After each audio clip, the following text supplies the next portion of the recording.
私の専門はアジア諸国における民主主義の研究です。慶應義塾大学法学部政治学科の粕谷優子です。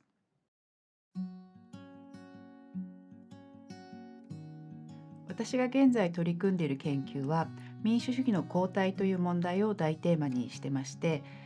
アジア諸国において偽情報、いわゆるフェイクニュースの蔓延と、政治的な分極化というのがそれぞれ民主主義の後退とどう関係しているのかを検討しています。これは2023年度から28年度にかけて日本学術振興会というところから資金助成を受けて実施している分離融合型のプロジェクトの一環で、このプロジェクトでは私が研究代表となって国内17名、国外4名の共同研究者とともに研究を行っています。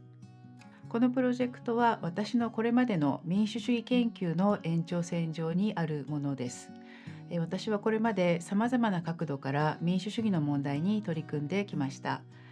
具体的には民主化、民主主義の定着、政党政治、選挙制度などに関する本や論文を書いてきました。民主主義への関心は慶応大学の学部生の時に比較政治学のゼミでいろいろな民主主義に関する本を読んだことと、同じく学部生の時に当時民主化直後だったフィリピンに1年間留学したことに端を発しています。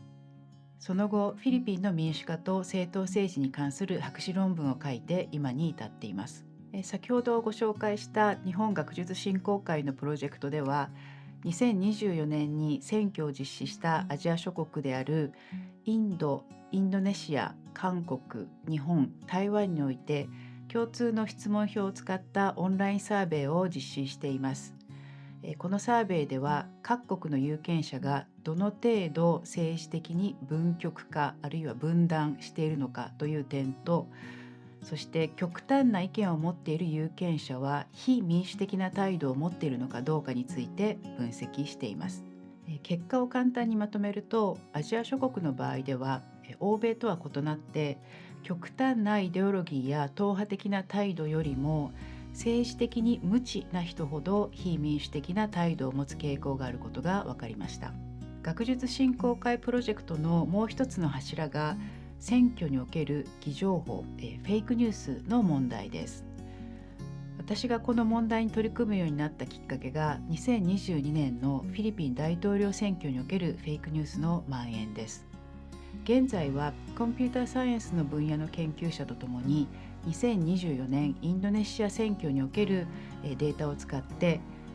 インターネット上でどの程度フェイクニュースが蔓延していたのかをファクトチェック団体が見つけたフェイクニュースを種として